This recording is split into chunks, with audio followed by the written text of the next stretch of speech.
We have been suffering since about more than 60 years a communist attack promoted by Cuba.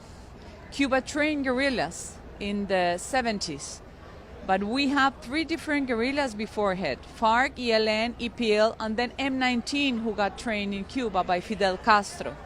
We have been fighting against them, and when President Uribe arrived into power in 2002, we had 30,000 people killed per year, which was, it was the biggest amount we had in history. After Uribe, he recovered the country, he returned the security for the people, and the people could work again. So after him came President Santos, and Santos betrayed Uribe and decided to sign a peace accord with FARC. And currently we have FARC in Congress, legalized, and FARC still violent in rural areas and split in two different movements. And we have again ELN empowered, and we have EPL who was destroyed completely. Again, all of them fighting for the cocaine routes. The cocaine, all the routes get into Venezuela or through the Pacific. And today they are doing a strike because they want to change the elections. The elections are next year in March. They want to twist the country up, and they want to take advantage of it. Look what happened in Peru.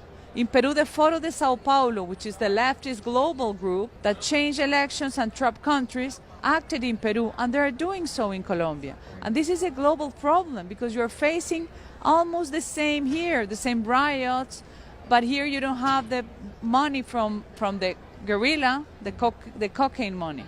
They are promoting them. It's amazing because all this is impunity. The peace accord gave, child rapists, the horrible terrorists that had more than 400 years to be in jail.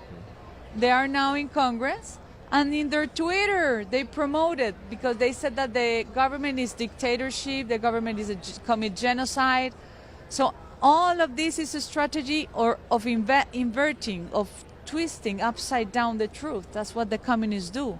What is really amazing is that they got 180 fake news through the media. And in 3 days, the international human rights organizations got back attacking our police, to defund the police, to change the police. So it's the same guidance of what they're doing around the world. They want power. So at this moment, they are working on promoting juvenile, like frontline, like the Antifas. We have the same Antifas there as here. We have the same symbols. So they want to promote it, but what happened is that the rural war changed after the peace accord into an urban war. These youth are trained through guerrillas. These are militia, but they are uncovered as being juvenile protesters. Cali was like Kosovo war. They blocked different neighbors, and nobody could even go out to buy even sugar, essential food. Nobody. The ambulances were stopped. There were 2 babies who died because they couldn't get into the hospitals. Oxygen for COVID patients couldn't get because they blocked the port. From Cali to the Pacific Ocean is 2 hours. Our main port is Buenaventura. They block it. So if you see it in a map, they do a war of blocking the movement of the people, controlling the territory. But the problem is that our government lasts too long to take the decision to remove the blockades, and mayors are playing the role. Mayors take advantage of the blockades to ask money for the central government, and if you keep a blockage, all the companies fall down. They broke up.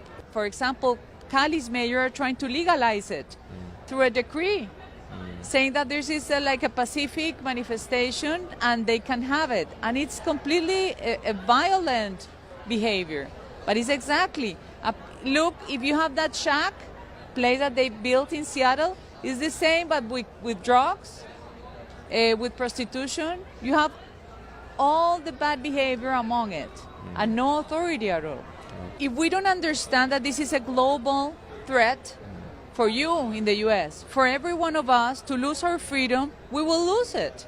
We have to know that the head of this is Foro de Sao Paulo, which has been built by Lula da Silva and Chavez, former Hugo Chavez, who's already dead. So they did this, and they created the International Progressists. So all these former presidents who most of them were condemned in jail for corruption, created a group to distort the Latin American countries, to change it and to move it to socialism of 21st century. But that's communism with another coverage. It's pure Marxism.